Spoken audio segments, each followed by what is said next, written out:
हाय विद्यार्थियों, कैसे हो? मैं उम्मीद करता हूँ अच्छे होंगे।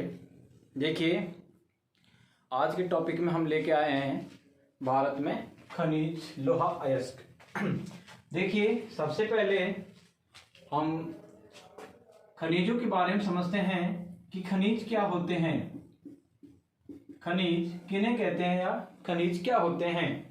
देखिए, हमारी पृथ्वी कुछ 8 या 9 तत्वों से मिलकर बनी है और ये तत्व जब मिश्रित रूप में आपस में जब मिश्रित होते हैं तो खनिजों का निर्माण करते हैं और ये खनिज ही अयस्क कहलाते हैं।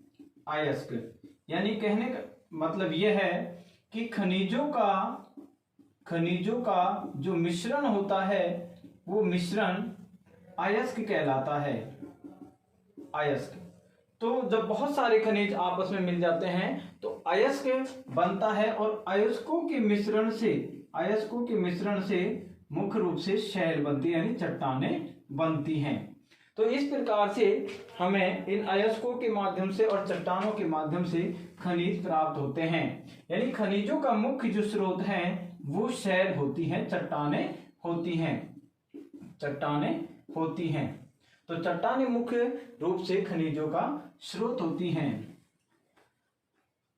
पृथ्वी के आंतरिक भाग में अधिक धातु वाले जो खनिज हैं वो मौजूद हैं और ज्वालामुखी क्रिया के दौरान ये पृथ्वी पर आते हैं, जिससे आग्नेय चट्टानों का निर्माण होता है। आग्नेय, ध्यान रखना कि लावा से निर्मित जो चट्टानें होती हैं उन्हें आग्नेय चट्टानें कहते हैं और इन्हें प्राथमिक चट्टानें भी कहा जाता है, क्योंकि सबसे पहले इसी प्रकार के चट्टानों का निर्माण होता है। खनिज किसी भी देश की अर्थव्यवस्था के लिए बहुत ही महत्वपूर्ण होते हैं, क्योंकि खनिजों के आधार पर ही उद्योग हैं, उस देश की अर्थव्यवस्था है वो टिकी होती है। और खनिजों में सबसे महत्वपूर्ण जो प्रमुख खनिज है आज के युग में, वर्तमान के युग में, वो है लोहा अयस्क। देखिए, लोहा अयस्क को वर्तमान युग का आधार क्यों कहा जाता है, आधार स्तंभ क्यों कहा जाता है, या वर्तमान युग को लोहा युग क्यों कहते हैं? क्योंकि आज हम देखें किसी भी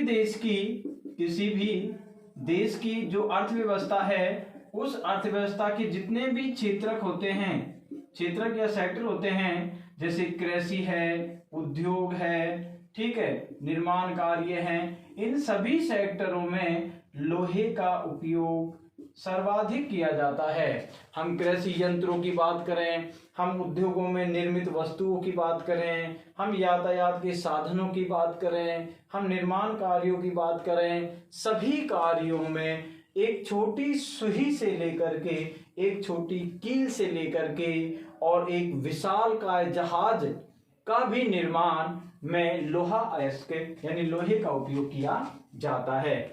तो इसलिए आज लोहा है वो वर्तमान युग का आधार बन चुका है और इसकी उपयोगिता के आधार पर वर्तमान में जो जिस प्रकार से इसे हम उपयोग में ले रहे हैं उस उपयोगिता के आधार पर इसकी दिन प्रतिदिन है मांग बढ़ती जा रही है। देखिए, लोहा जो होता है, लोहा वर्तमान युग का आधार है। इसके गुण, इसमें कुछ विशेष गुण पाए जाते हैं, जैसे कि ये मजबूत होता है, टिकाऊ होता है और हम इसे किसी भी रूप में ढाल सकते हैं, इसे किसी भी आकृति में ढाल सकते हैं। इसके द्वारा मजबूत से मजबूत जो मशीनें होती हैं उनका हम निर्माण कर सकते हैं। दूसरी बात है कि जो दूसरे जो उद्योग होते हैं, जैसे सरिया बनाने का उद्योग है, कृषि यंत्र निर्माण करने का उद्योग है, परिवहन के साधनों को बनाने वाला उद्योग है, ये सारे उद्योग लोहे को कच्चे माल के रूप में काम में लेते हैं। लोहा अयस्क जो होता है, लोहा अयस्क मिश्रित रूप में मिलता है। इसमें लोहे के अतिरिक्त कार्बन है, सिलिकॉन है, मैग्नीज है, फास्फोरस है, गंधक है, ये पदार्थ भी इसमें मिलते हैं। लेकिन लोहा अयस्क में 93 से 94% है वो लोहा प्राप्त होता है, इसलिए उसे लोहा अयस्क का रूप दिया जाता है। लोहा अयस्क के क्षेत्र में देखें तो चीन का प्रथम स्थान है, ऑस्ट्रेलिया दूसरे स्थान पर है, ब्राजील तीसरे स्थान पर है और चौथे स्थान पर भारत आता है। तो ध्यान रखना कि लोहा के उत्पादन में भारत का कौन से स्थान है? तो चौथा स्थान है। हम लोहा अयस्क की बात कर रहे हैं, उसके बाद हम उसके उत्पादक क्षेत्रों की बात करेंगे।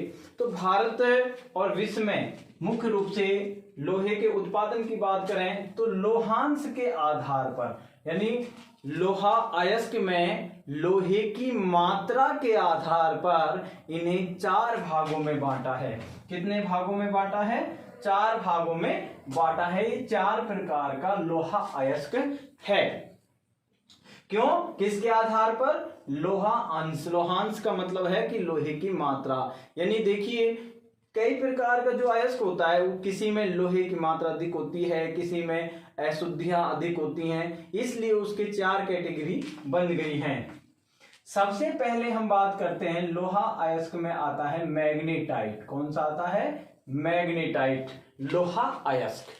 मैग्नेटाइट लोहा अयस्क का सूत्र है Fe3O4। ठीक है, क्योंकि ये इसमें ऑक्सीजन होता है, ऑक्सीजन के द्वारा ऑक्सीकरण की जो क्रिया होती है, प्रक्रिया होती है, ऑक्साइडीकरण की प्रक्रिया के दौरान इसका निर्माण होता है। यह सबसे उत्तम किस्म का होता है। ध्यान रखना कि सबसे उत्तम किस्म का लोहा अयस्क कौन सा होता है? तो वो होता है मैग्नेटाइट। छोटे क्वेश्चन भी इसमें निकल के आते हैं बहुत सारे, तो वो भी आपको साथ के साथ आप लिख सकते हो। पेन कॉपी लेकर के बैठिए, आप जो भी छोटे ऑब्जेक्टिव टाइप प्रश्न बनते हैं वो आप उतारिए। जैसे कि इसमें प्रश्न बनता है कि सबसे गुणवत्ता का सबसे उत्तम कौन सा लोहा अयस्क होता है? तो वो होता है मैग्नेटाइट।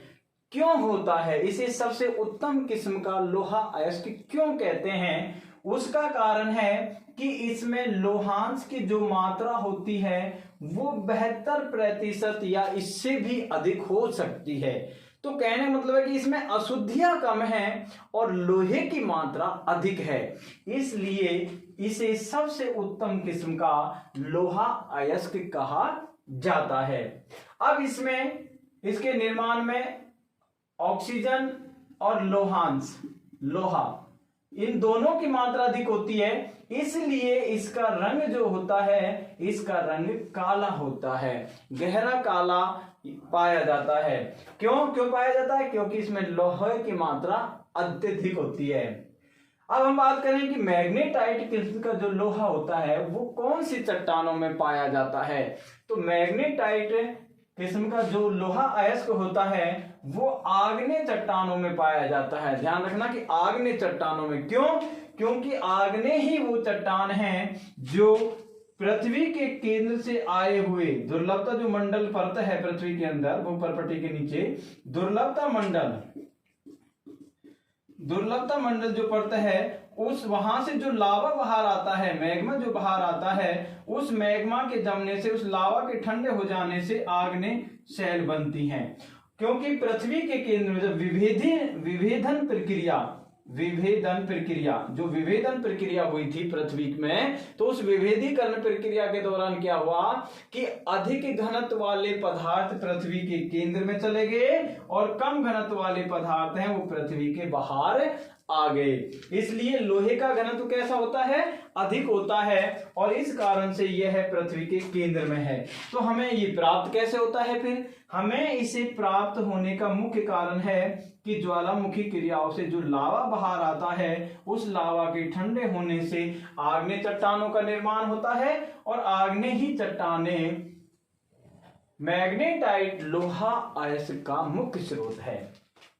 आग्नेय चट्टानें मुख्य रूप से धारवाड़ और कुडप्पा काल के युग में इनका निर्माण हुआ था, कि भारत के इस क्षेत्र में ये धारवाड़ और कुडप्पा कालीन जो चट्टानें हैं, इन चट्टानों में मैग्नेटाइट किस्म का लोहा अयस्क पाया जाता है। ध्यान रखना कि भारत में कौन से युग की चट्टानों में मैग्नेटाइट किस्म का लोहा पाया जाता है?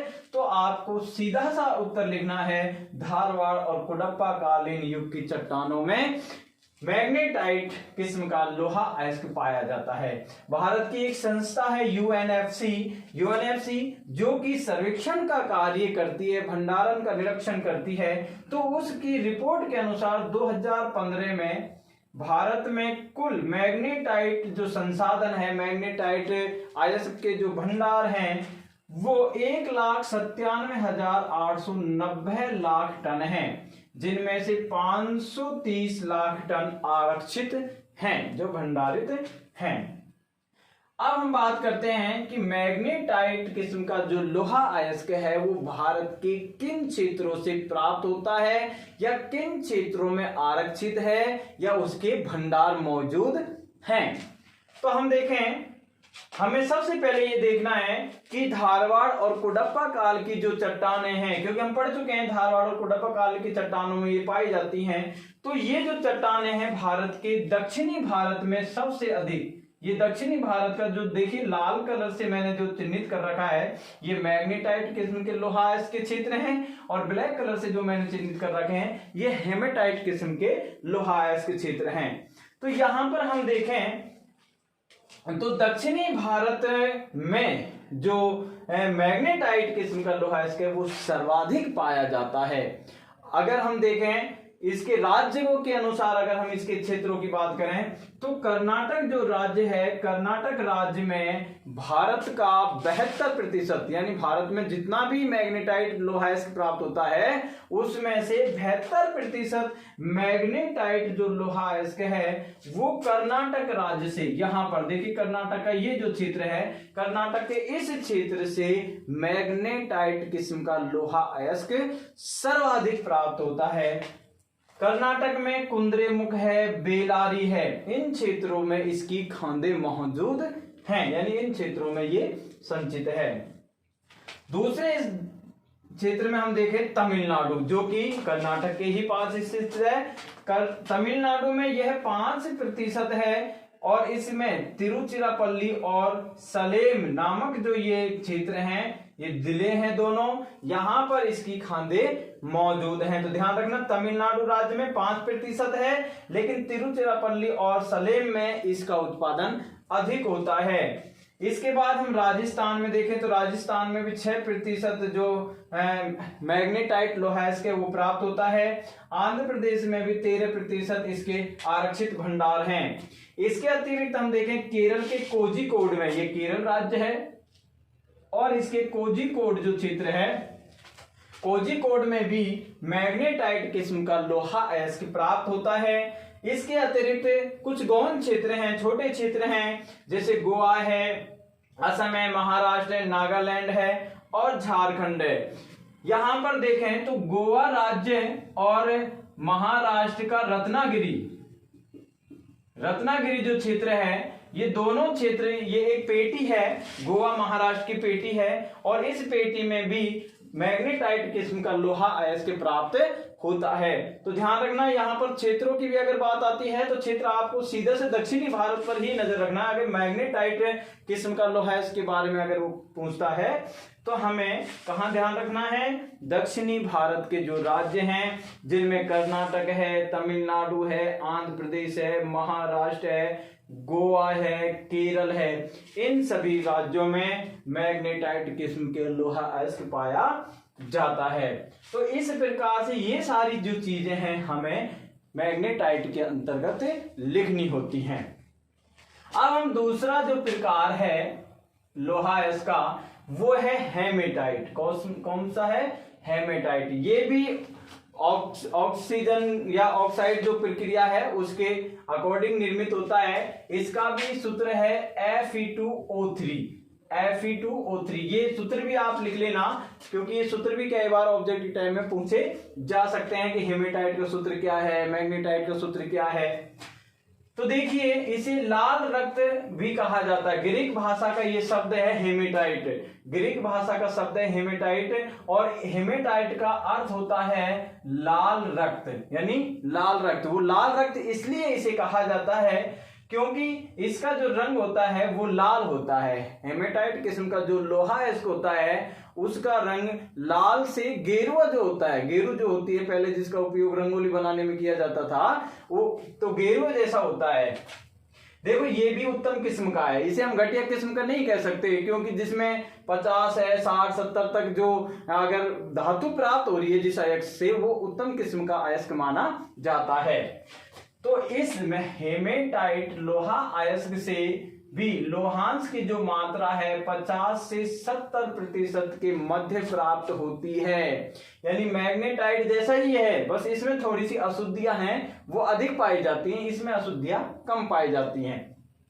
तो हेमेटाइट किस्म का जो लोहा अयस्क है वो भी उत्तम किस्म का है, क्योंकि इसमें भी लोहांश की जो मात्रा है वो 50 से 70% के मध्य मिलती है। अगला महत्वपूर्ण बात आती है कि भारत के इस क्षेत्र में हम देखें, भारत के इन क्षेत्रों से जितना भी लोहा अयस्क प्राप्त होता है, भारत में जितना भी कुल लोहा अयस्क जो प्राप्त होता है, चाहे वो मैग्नेटाइट हो, चाहे लिमोनाइट हो, चाहे सीडेराइट हो, सभी प्रकार के कुल लोहा अयस्क में से 80% लोहा अयस्क के हेमेटाइट के भंडार हैं। यानी प्रश्न अगर आता है कि भारत में सबसे अधिक कौन से किस्म का लोहा अयस्क पाया जाता है, तो आपको सीधा सा उत्तर लिखना है हेमेटाइट किस्म का, क्योंकि 80% जो उत्पादन है वो हेमेटाइट का ही होता है। इसका रंग लाल से गेरुआ होता है और भूरा भी होता है। मुख्य रूप से लाल और गेरुआ रंग इसका पाया जाता है। वो क्यों होता है?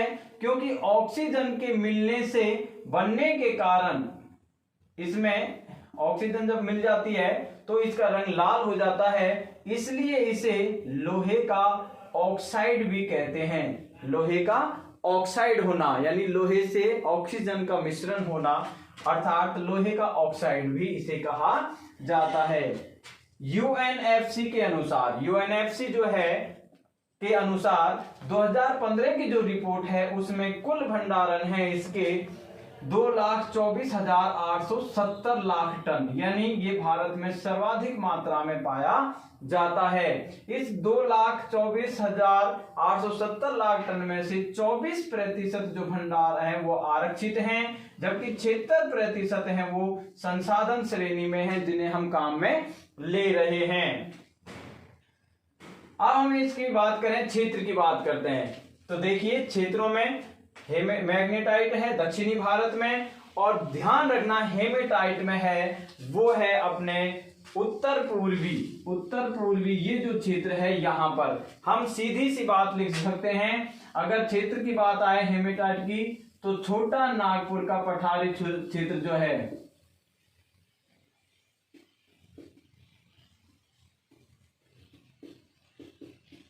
छोटा नागपुर का पठारी जो क्षेत्र है, यहां पर हेमेटाइट किस्म का लोहा अयस्क सर्वाधिक मात्रा में पाया जाता है। जिसमें अगर हम देखें सबसे पहले नंबर पर आता है उड़ीसा राज्य।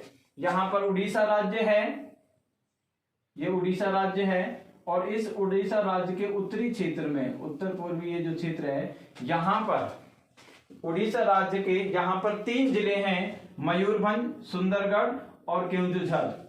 ये 3 जो जिले हैं, इन तीनों जिलों का अधिकतर जो भाग है वो लोहे अयस्क के अंतर्गत, हेमेटाइट में किस्म की जो खदानें हैं लोहा अयस्क की, उनके अंतर्गत है।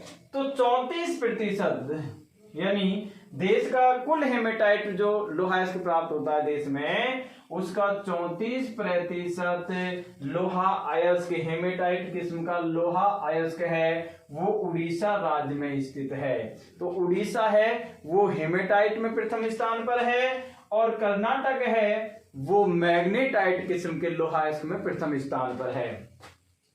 उड़ीसा के बाद हम बात करें झारखंड, जो बिल्कुल उड़ीसा के जस्ट ऊपर है, यहां पर झारखंड है। तो झारखंड में 24% हेमेटाइट में लोहा अयस्क के भंडार हैं, और इसके जो भंडार क्षेत्र हैं वो गुरुमहिसानी और नोआ मंडी क्षेत्र में है। गुरुमहिसानी और नोआ मंडी क्षेत्र, इनका भी आप ध्यान रखें, उतार लें, बीच बीच में अगर आपको लिखना होता है तो स्क्रीनशॉट ले लिया करना, ठीक है, क्योंकि बाद में इसमें सारा जो है वो खराब हो जाता है। ये तीसरे नंबर पर आता है छत्तीसगढ़, जो कि इन दोनों के पश्चिम में स्थित है। यहाँ पर छत्तीसगढ़, ये जो क्षेत्र है ये छत्तीसगढ़ का है, और छत्तीसगढ़ के 2 जिले हैं, एक तो दुर्ग है और एक दांतेवाड़ा है। छत्तीसगढ़ में दुर्ग और दांतेवाड़ा में, दुर्ग में है डल्ली राजहरा की खांदें और दांतेवाड़ा में बेला डीला की खांदें। ये दोनों जो खांदें हैं, इन खानों से हेमेटाइट किस्म का लोहा अयस्क प्राप्त होता है।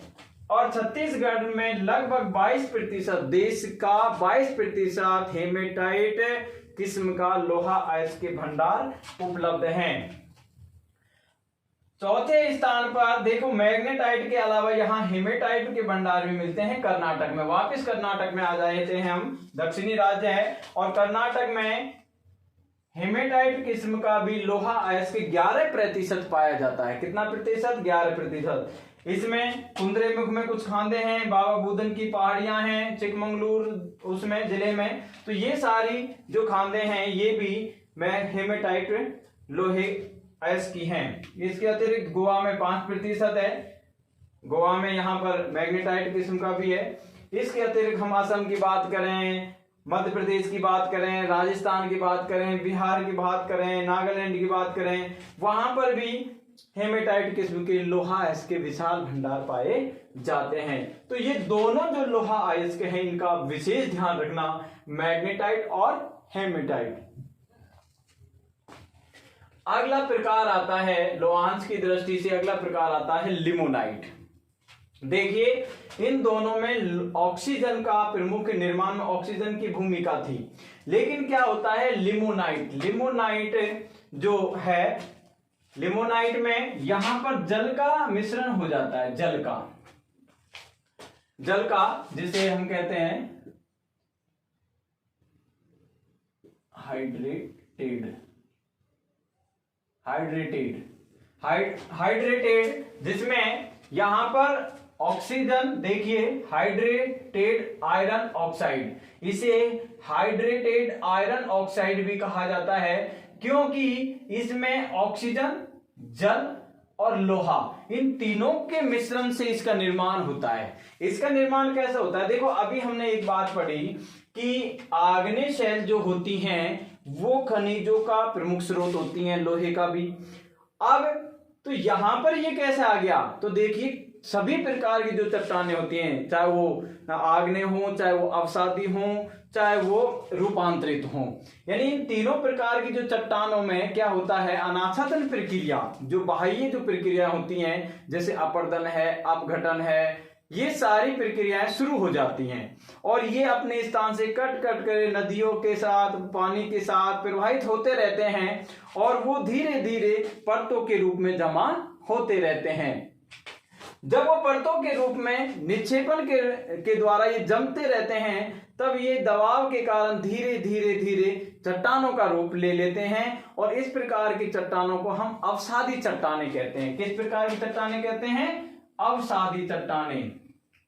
तो कहने का अर्थ यह है कि ऑक्सीजन, जल और लोहे के मिश्रण के कारण इसका निर्माण होता है और ये मुख्य रूप से अवसादी चट्टानों में पाया जाता है, क्योंकि अवसादी चट्टानों का निर्माण ही परिवहन और निक्षेपण की प्रक्रिया के दौरान होता है।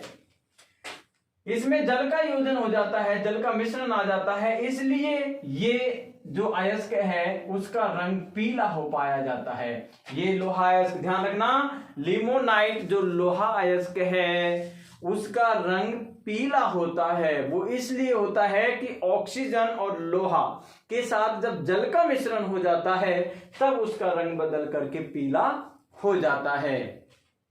यह मध्यम कोटि का होता है क्योंकि इसमें लोहांश की मात्रा 40 से 50% तक होती है, यानी इसमें जो लोहा निकलता है, मुख्य जो धातु है लोहा अयस्क में, लोहा, वो लोहा है, वो लोहा 40 से 50% तक पाया जाता है।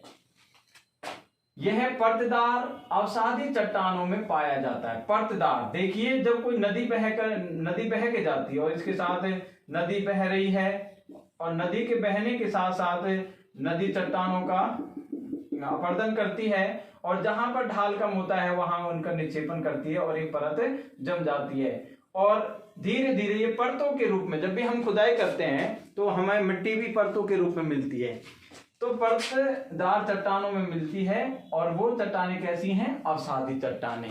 ठीक है, ध्यान रखना।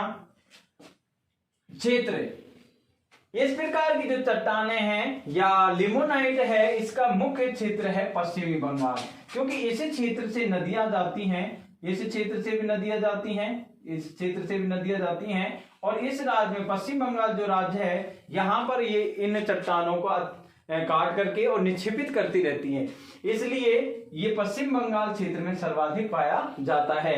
ये खुदाई में सस्ता होता है, आसानी से खुदाया जा सकता है, क्योंकि इसकी जो चट्टानें हैं वो पृथ्वी की ऊपरी परतों में ही मिल जाती है, इसलिए अधिक गहराई तक खुदाई करने की जरूरत नहीं होती है, क्योंकि जितना हम अधिक गहराई से खुदाई करेंगे हमें उतना ही लागत उसमें अधिक आएगी। अब चौथे नंबर का है सीडेराइट। कौन सा है? Siderite, FeCO3, FeCO3। यहां पर एक ध्यान रखें, यहां पर कार्बन का आ गया है, यहां पर कार्बन का मिश्रण आ गया है, यानी ये निम्न कोटि का लोहा अयस्क होता है। निम्न कोटि का क्यों होता है? क्योंकि इसमें लोहांश की मात्रा 20 से 30% तक ही पाई जाती है, 20 से भी कम हो सकती है, लास्ट है 30%। इसलिए क्या होता है, देखो हम खुदाई करके ले जाते हैं, पूरा ट्रक भर के ले जाते हैं, उसको भट्टी में डालते हैं, चूना पत्थर डालते हैं, कोयला डालते हैं, और लास्ट में जाकर के क्या आता है, हमें 20% 30% लोहा निकलता है। तो उसमें क्या आती है कि उत्पादन जो लागत होती है, उत्पादन लागत बढ़ अधिक रहती है, और उससे उत्पादन जो होता है वो कम मात्रा में होता है, इसलिए उससे नुकसान होता है। ठीक है, इसमें लोहा और कार्बन का मिश्रण होता है। देखो, लोहा और कार्बन का मिश्रण होता है, यहाँ पर लोहा और कार्बन दोनों का मिश्रण हो गया है, और इन दोनों के मिश्रण से इस लोहा अयस्क का निर्माण होता है सीडेराइट का, इसलिए इसे आयरन कार्बोनेट भी कहते हैं। क्या कहते हैं? आयरन कार्बोनेट, क्योंकि इसमें कार्बन का मिश्रण पाया जाता है। इसका रंग भूरा राख जैसा होता है, सिलेटी कलर का, ये पाउडर के रूप में मिलता है, राख जैसा होता है, भुरभुरा, क्योंकि लोहे की मात्रा इसमें अधिक होती नहीं है, कार्बन की मात्रा अधिक होती है। और क्षेत्रों की बात करें तो लगभग इन्हीं क्षेत्रों से, प्रायद्वीपीय पठारी क्षेत्रों से इसका उत्पादन हो जाता है। तो हम विशेष रूप से इन चीजों का ध्यान रखें। तो लोहा अयस्क के ये 4 प्रकार, मैग्नेटाइट, हेमेटाइट, लिमोनाइट और सीडेराइट, इनकी इस प्रकार से विशेषताएं आप ध्यान कर लें। इनका लोहांश की मात्रा कितनी है, कौन सी परतों में, कौन से चट्टानों में पाए जाते हैं, और इनके क्षेत्र कौन कौन से हैं। तो ये सारी चीजें आप अच्छी तरीके से याद कर लें, खास करके 12वीं के विद्यार्थी, BA 3rd ईयर के विद्यार्थी, 2nd ईयर के विद्यार्थी, MA फाइनल के विद्यार्थियों के लिए ये टॉपिक बहुत ही इंपॉर्टेंट है। तो आप इस जो वीडियो में अभी ये जो आपके सामने दिखाया जा रहा है, इनको आप उतार लें, वीडियो को बीच बीच में रोक करके सारे आप नोट्स बना सकते हो। नहीं, नोट्स नहीं बना सकते तो आप वीडियो को ध्यान से 2 बार अच्छे से ध्यान करके सुन लीजिए, पक्की बात है 90% आपको ये टॉपिक पूरी तरीके से याद हो जाएगा। आज के टॉपिक में यही।